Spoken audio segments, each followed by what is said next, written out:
As a male model in a bar, he was sent to the Big Brother's private room by a rich young man. This kid's dancing is especially cool. The big man's eyes were gloomy and he sneered, "Is it cool? I taught him." My heart stopped. That Big Brother is my nominal little uncle. He has raised me for 15 years. The rich kid was baffled. He looked at me and then at Travis. Smiled awkwardly. "You guys know each other?" Travis slowly crumpled his cigarette, his eyes dropped to me, and instead of answering he asked, "Marcus, what kind of dances does he do?" Marcus scratched his head. "Striptease, pole dancing, something like that." He smiled sarcastically. "What kind of dancing can you do in this place?" Travis let a muffled laugh escape his throat and repeated word for word. "Striptease? Pole dancing?" The voice is low and slow. My heart sinks every time Travis pronounces a word. The angrier he gets, the slower he talks. He looks like he's got a good temper, but he's probably got an idea of where he's going to bury someone. Travis knocked on the table with his lighter, and the only thing that could be heard in the silence of the room was the rhythmic click sound. My heart fluttered at the click. "How much is a dance?" Marcus said, 5,000. 5,000. The tapping stopped and Travis looked up at me, his voice lowered. "Trevor, I hired someone to teach you how to dance for $80 million, and you sell them for 5,000 a pop and dance for others." A self-deprecating smile, as if breaking his heart, but it can really be a practice. The lighter was thrown onto the table, and with a pop, the tabletop was smashed with spiderweb-like cracks. Travis probably wanted to smash the lighter into my head more than anything else. He said, "Uncle will give you $50 million and you'll dance for me all night too." Loosening his tie, he snorted lightly. "I'd like to know how good it is, stripping too." One night. That's enough for Travis to fuck me up. Who's better than Travis when it comes to trampling people? We're not exactly uncle and nephew. Travis has torn up more dance costumes than I can count since I've been an adult. Countless times he's pressed me up against a cold mirror and pinched my face to show me how soft I look in the mirror. I suspected that Travis had agreed to me taking dance lessons just so he could have some fun himself. I quietly touched the doorknob and gave Travis the middle finger, "Dance your ass off." Pulling the door open and speeding out. Travis kicked the coffee table out of the way and caught up with him in stride. I wasn't as fast as Travis, and he held me down in the alley outside the bar. Travis took my arms off, grabbed me by the neck, and swung me against the wall.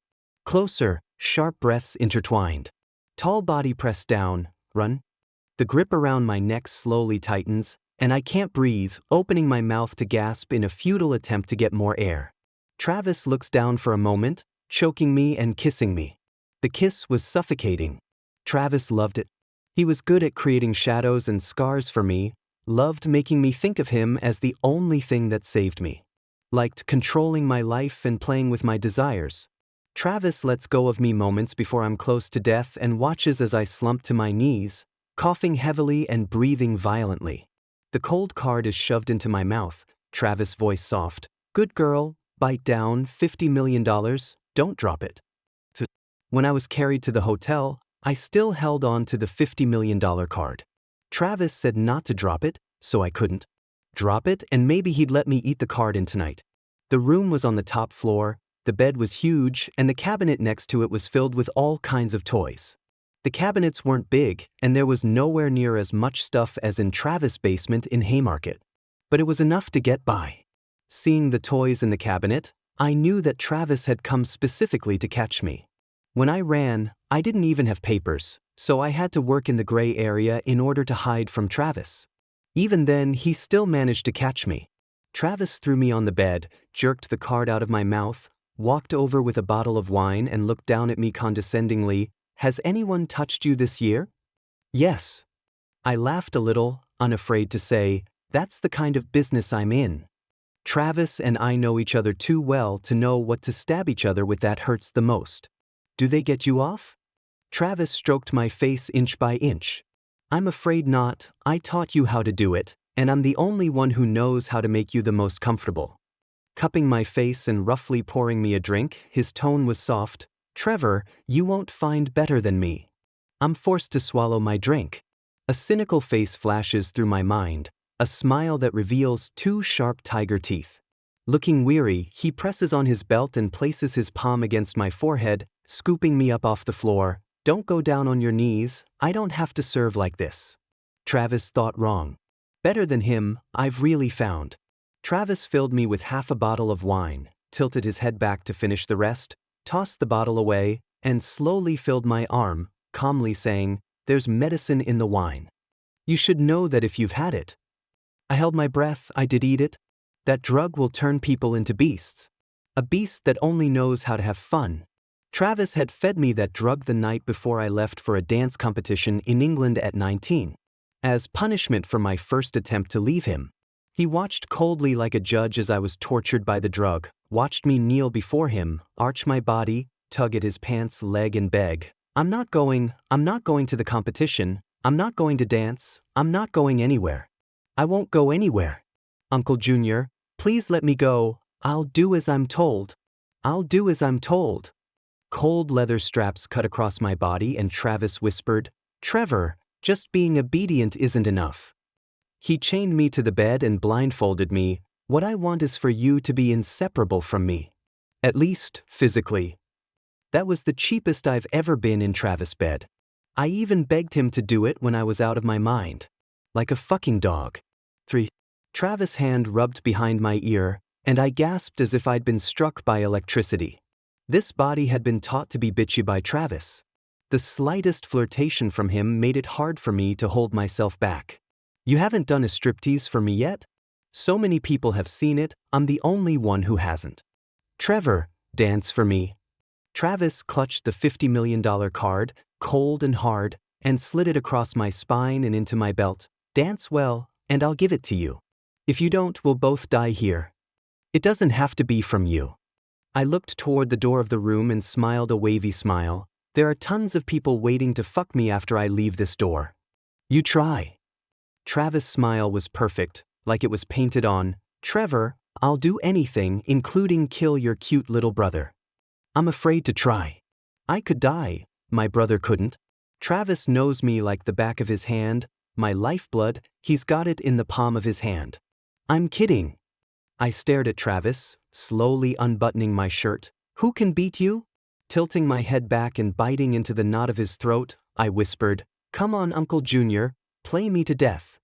When I was a kid, Travis read me the story of the beauty snake. The tiger was playing with the snake, and the snake bit the tiger to death. Travis was the tiger and I was the snake.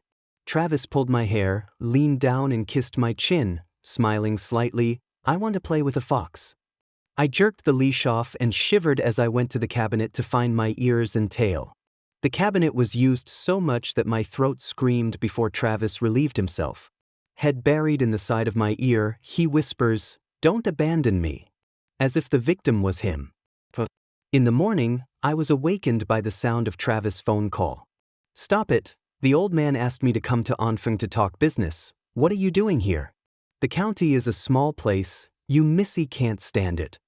He leaned over the bed, holding the cell phone in one hand and a cigarette in the other. His voice was muffled and suppressed. Seeing that I woke up, he brought the cigarette to my mouth. I took a drag right into his hand. Travis smiled and took it in, talking carelessly on the phone. His tone was gentle. Go back and bring you a present. Don't be mad, I'll go back right after I finish my business. I'll be there in time for your birthday. I didn't have to guess who was on the other end of the line. Jasmine, très vite fiancée. Family marriages are not uncommon. The exchange of benefits is integrated, and Travis has no reason to refuse. An illegitimate son who is not respected by the old man wants to fight for power and take over the throne. He can't help but sacrifice something. For Travis, as long as he could win, there was nothing he couldn't give up. Travis hung up the phone, put out his cigarette and got up. Get up and get dressed. Does Jasmine know you rolled in bed with me? Travis returned absently. She doesn't need to know. My eyes reddened and I hated it. You're getting engaged, can't you leave me alone? Travis pulled a smile, buckled his belt and leaned over to pinch my face. Stop acting, Trevor, get your little mind out of the gutter, you won't get away with this, I've got 100 ways to make you listen. Standing up straight, he grabbed a brand new suit and threw it on the bed. Get dressed, we have a partnership tonight, you're coming with me. I didn't realize the co-owner was Blake, the big boss who had me wrapped up for 6 months. Travis took a call downstairs and told me to go upstairs to socialize first. Pushing open the door of the box, Blake was holding a lollipop, paralyzed in a chair playing a game. When he heard the commotion, he lifted up his eyes and looked at me, then lowered his eyes and pressed his cell phone. After pressing it twice, he suddenly stopped, looked up again, and raised his eyebrows as if he recognized me. How did you find your way here? Did you miss me? Without waiting for me to speak, he pulled open the chair beside him and patted it, signaling me to sit over. Come over and eat. The man in the suit beside him asked, Blake, who's this? Blake said vaguely, lover. Lover is an understatement.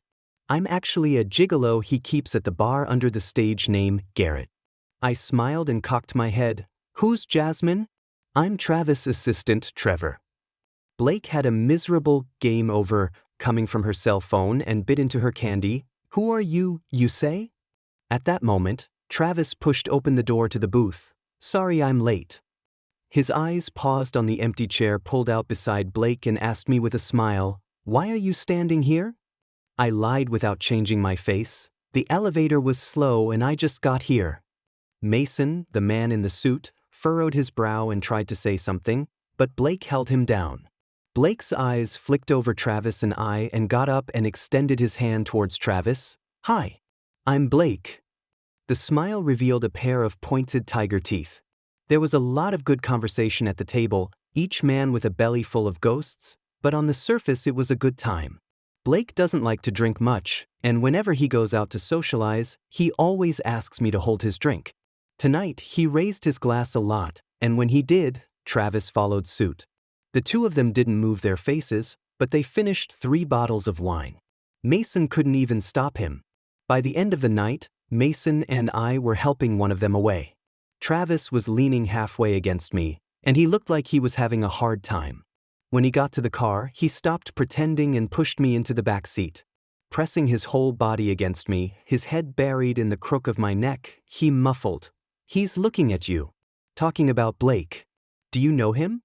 I lied with my eyes open. No. There was a pain in the nape of my neck as Travis bit me and his big hand touched my belt. I held his hand. I don't want to be here. Travis didn't want to stop when his pants were unzipped. Don't want to be here or don't want to be with me? Neither. I held the window down with all 5 fingers open, unable to run, forced to endure Travis' loss of control. When I raised my eyes, I saw the slender figure in the dim light outside the window. He was looking away from me, his fingertips burning a little scarlet. But occasional headlights hit, illuminating the interior of the car, sightlines colliding unexpectedly.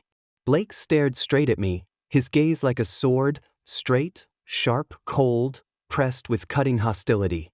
I winced. Damn, being watched by him actually made me feel? What are you looking at?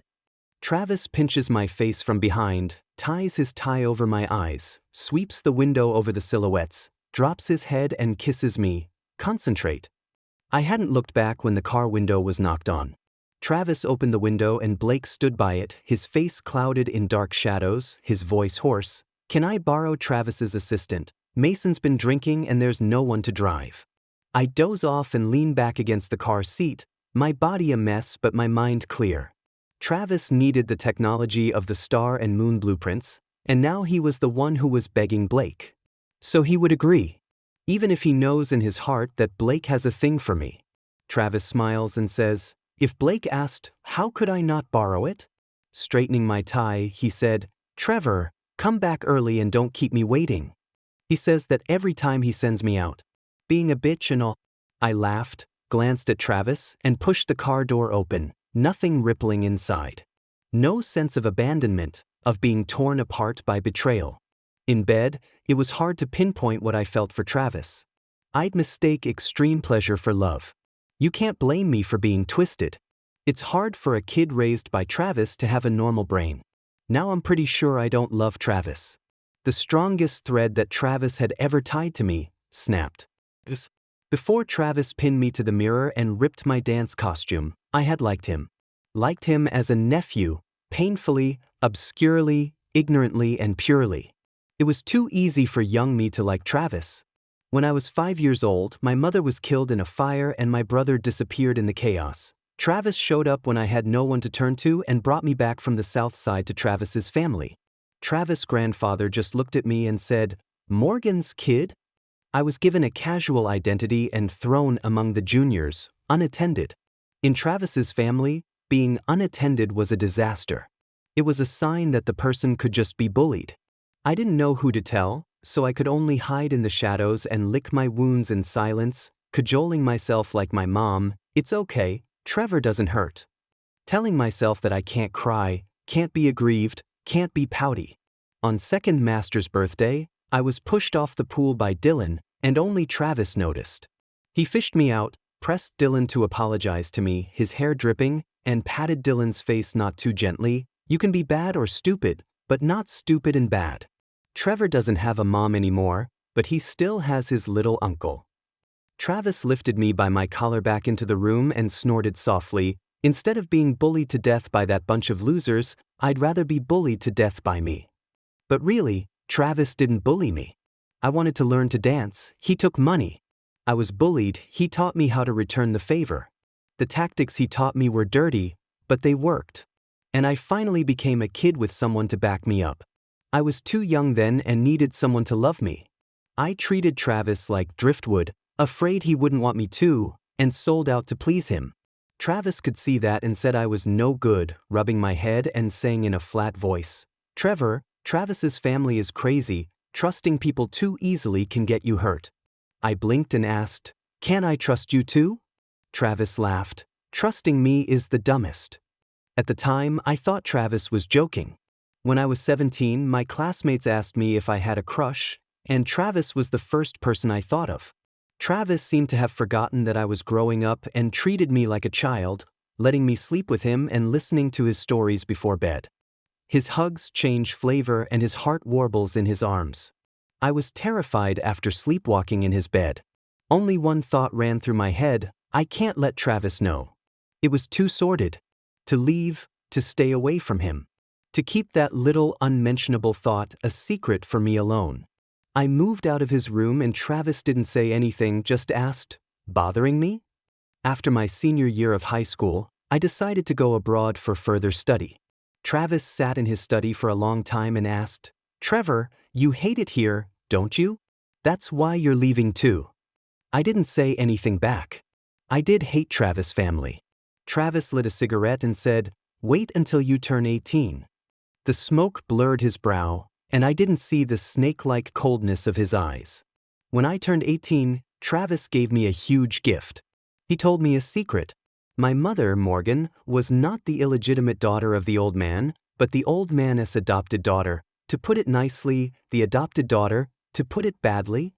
Travis spat out a few words flatly. "Domesticated bitch." Travis's family is particularly fond of bringing outside whores into the house to raise. Travis' hand traces my side waist and kisses my shoulder blade. Isn't that exciting? Righteous father and daughter, or uncle and nephew. The dance costume is ripped open and Travis is blunt and brutal. "You don't need to have much in your world, just be filled with me." He strangled the tie into my mouth and whispered, "Trevor, welcome to growing up." 18 carefully hidden favorites that Travis stepped all over and became disfigured. 19 when my escape failed and Travis built me a basement and chained me to the bed. For a whole month, pain and pleasure were all under his control. It got to the point where I couldn't even hold myself back if he just touched me. Even addicted to that sort of thing. When Travis wouldn't give it to me, I'd even kneel at his feet and beg. Begging him to give it to me. Travis loved it when I begged him, and when I knelt at his feet, he stroked my head, slumped in his chair and smiled. "If you want it, you can do it yourself." Letting me undo his shirt and fool around. Holding me by the waist, he whispers, "Trevor, you like it too, don't you?" Travis became my addiction. I couldn't tell if it was love or not, but I resigned myself to it.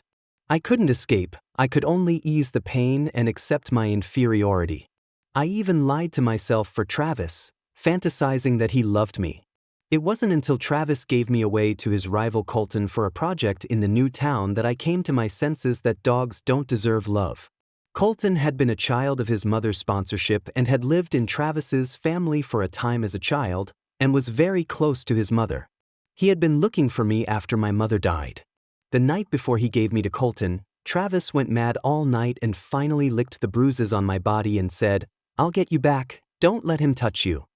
When Colton took me away, he saw the hickey on my neck and said to Travis, "You're still a piece of work." Travis sneered, "What are you pretending to be? Are you innocent between you and your wonderful nephew?" Colton avoided the subject and simply said, "There's no need to carry over what happened between you and Morgan to him. Morgan wasn't in a position to take you away when he was in trouble with himself." Travis' brows lowered. "She sent you out of the country and I was the only one left behind. She promised to take me away and lied to me." Looking up at me, he raised his eyes. "Someone had to take responsibility for that and stay with me instead of her." My mind went white for a split second and my ears suddenly ringing. From the beginning to the end, I looked like a joke. Travis didn't even bother to weave a dream for me. He unabashedly admitted that I was a substitute. A substitute for a mother. It was amazing that I was such a pathetic being.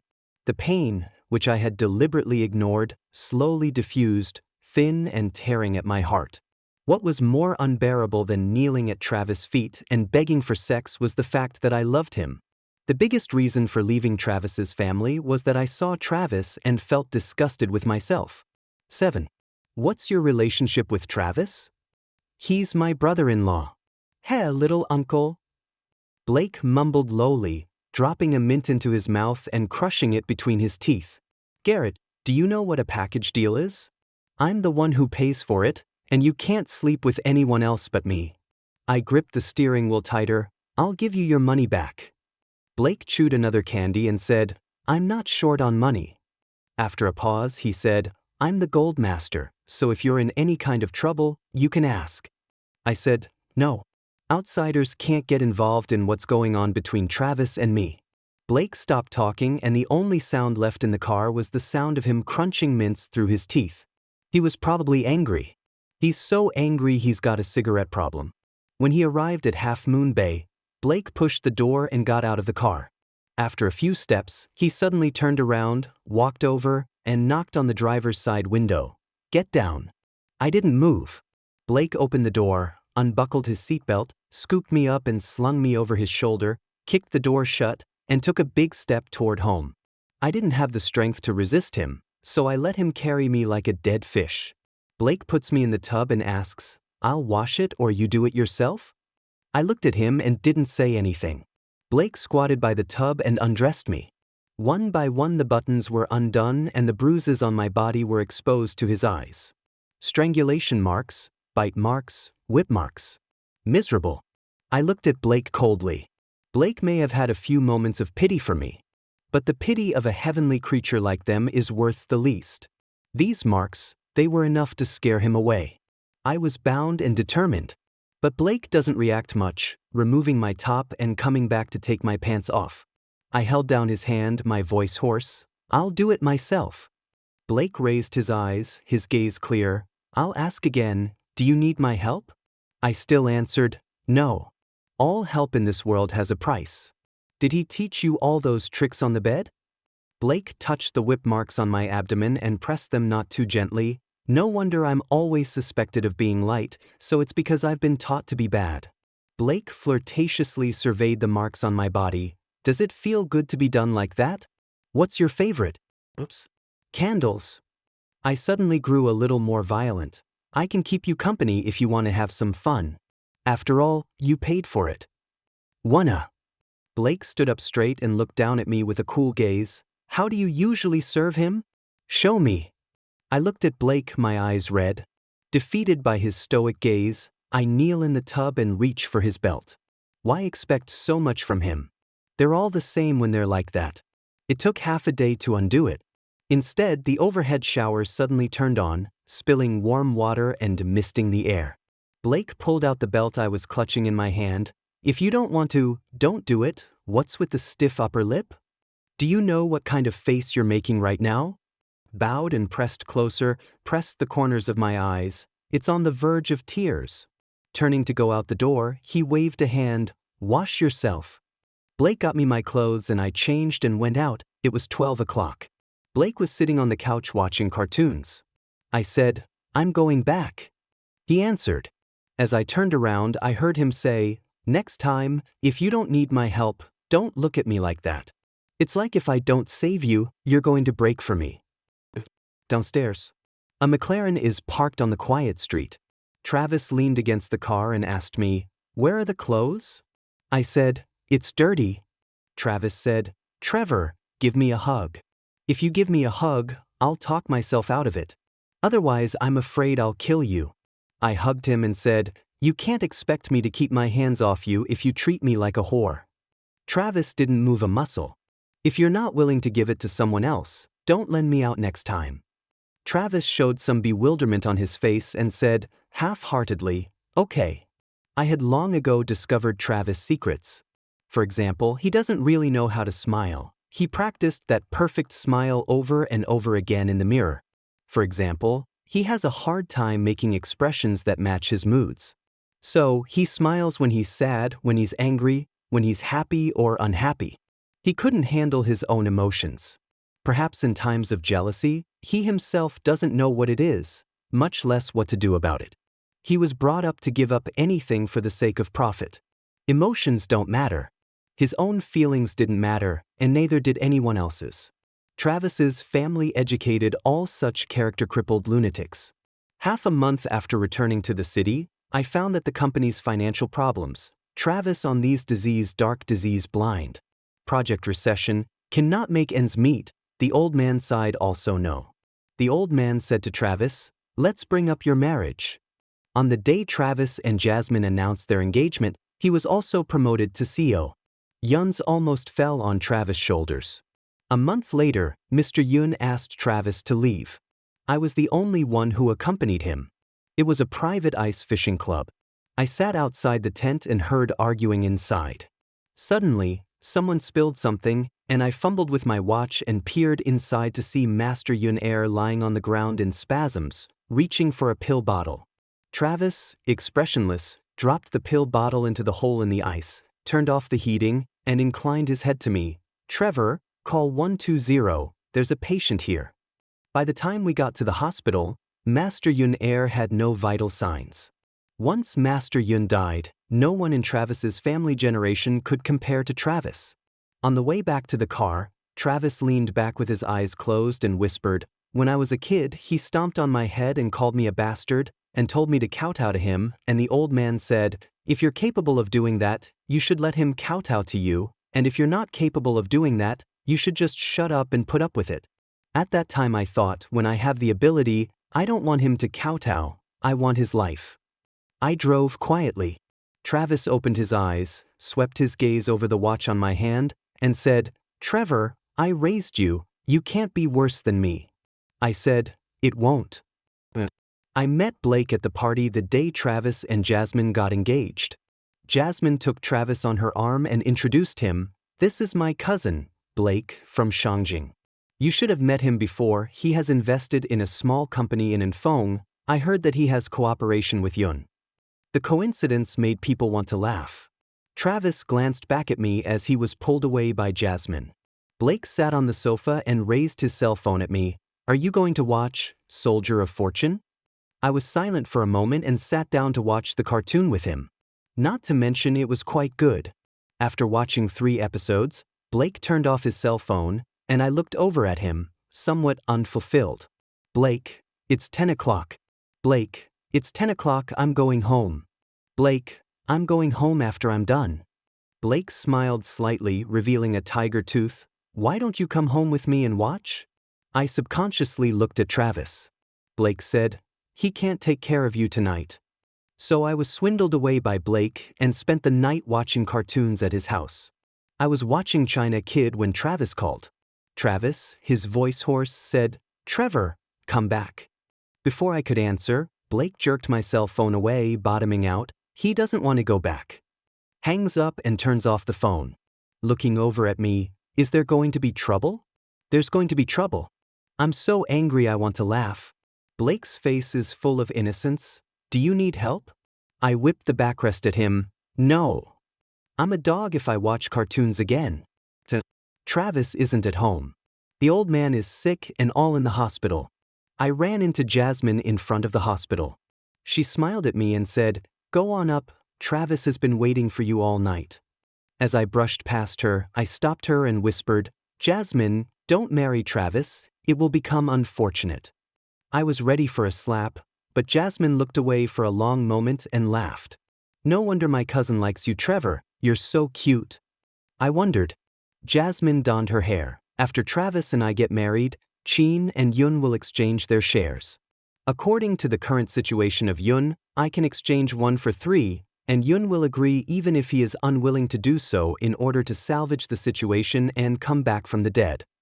Trevor, think about it, who will become unfortunate?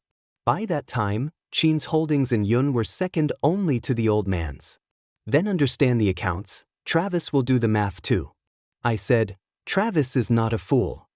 Jasmine laughed. "Of course he's not a fool, he's crazy." Travis leaned against the wall outside the hospital room, looking at the ceiling, not sure what he was thinking. As I passed him, I heard him say, "I thought I wasn't coming back?" Looking sideways at me, "What are you afraid of? Afraid I'll get Li Xiaobei killed, or afraid I'll go after you?" Li Xiaobei is my younger brother. He disappeared at the age of 3 and was adopted by Colton. I didn't find him until I was given to Colton at 19. Don't be afraid, Colton is guarding your brother like a dog. I'm afraid I'll have to take off my skin if I try to do it. Blake is the crown prince of the Chen family in Shangjing. If you run away with him, I won't even be able to find you back, Travis said in a light tone. Travis's tone was light and his face was expressionless.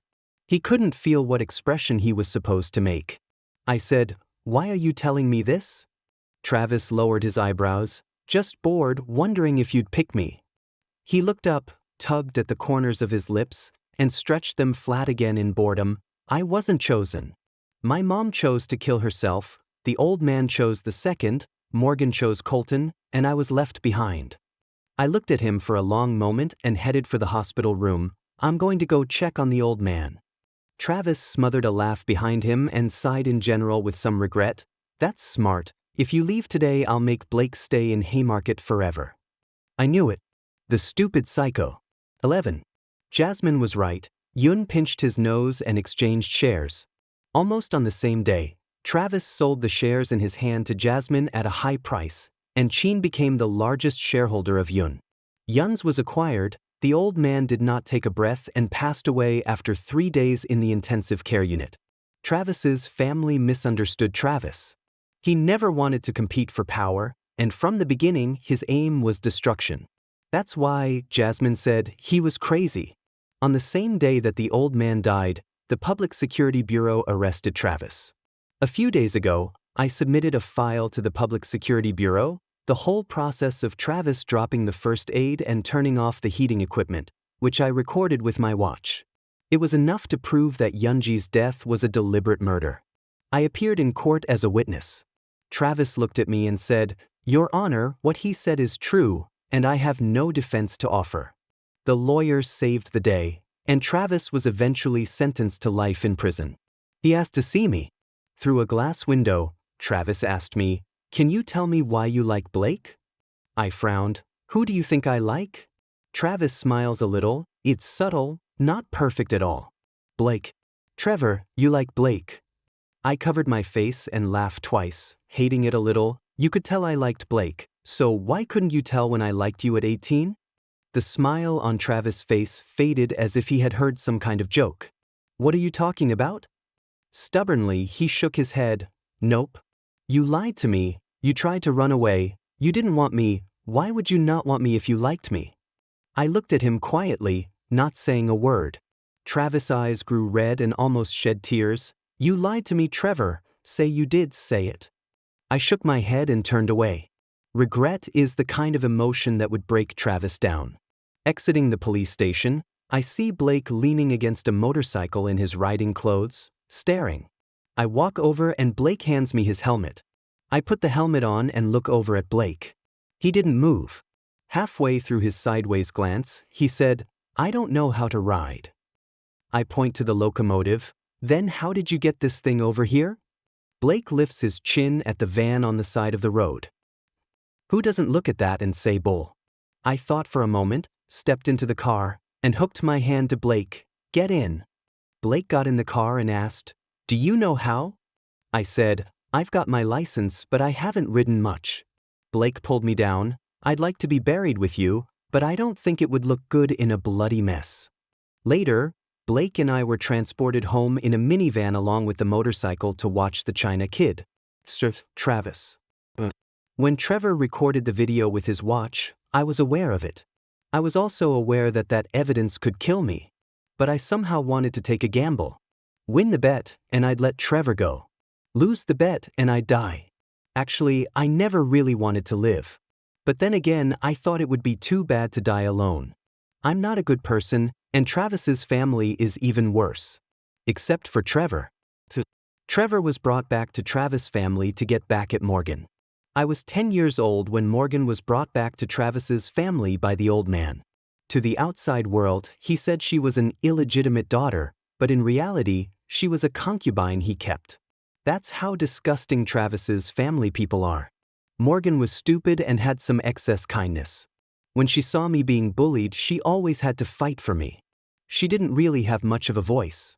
And I didn't really appreciate it. I got used to it a long time ago. Still, over time, I came to expect it from her. I'm sorry. My mom died young, the old man didn't care about me, and I didn't get any love growing up. What little Morgan gave me was all I needed. Morgan promised me she'd get me out of Travis's family. But then she got pregnant with someone else's child from Travis's family and ran off so fast, she forgot about me. She didn't give me that warmth, and I was able to endure the cruelty of the world. When she did and left, all I had left was hate. What I hated most was that by the time I was able to find her, she was dead. All I found was Trevor. She'd left Travis's family to die, and I'd taken her baby back. No one knows better than I what happens to fatherless children in Travis' family. I was going to stand by and watch. But then I heard Trevor curled up in the corner, wiping away tears and trying to coax himself. Like a little bundle. It's no fun when you're too nice to bully. All I did was offer a little help, and Trevor relied on me wholeheartedly. It was an addictive feeling. It was like he was mine. The only one in the world that was mine, forever. Trevor grew up, and he didn't want me anymore. He wanted to go away too, to leave me behind. I don't like thinking too much, I don't like feeling out of control. I had a border collie when I was a kid. I knew what to do, so that the puppy's world would only be mine. 7. As I watch Trevor tremble under me, I think we're actually one and the same. He's a part of my body, completely under my control. Stable and intimate. I used Trevor, lent him to Colton for the Newtown project. It's normal to give up a little of yourself for a favor. There's nothing in this world that can't be used. Trevor and I were no exception. It's just that in those days I was mentally unstable. Insomnia, agitation, my heart seemed to go on strike. A quick peek at Trevor would make me feel better. It turns out that Trevor can heal. Trevor ran away. Colton said, "You give him a break. If you push him any further, the boy might die." I don't understand. I'm not pushing him. I'm trying to make him stable and controllable. He's part of me. I need him like a heart. Colton said, "People aren't objects. If you want them, you have to love them." That's the only thing I won't. I can't give it because I haven't gotten it. I studied for a year.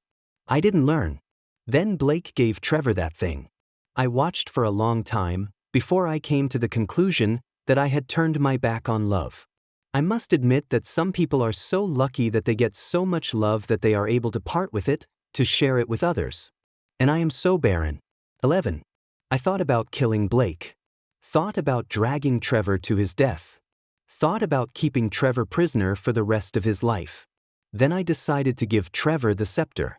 That's all I have to offer in terms of love. Just this little bit for him.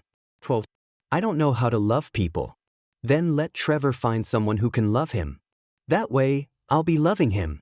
It's the only solution I've found after all the walls I've hit. But only if Trevor locks me up first. Otherwise, I'll go back on my word.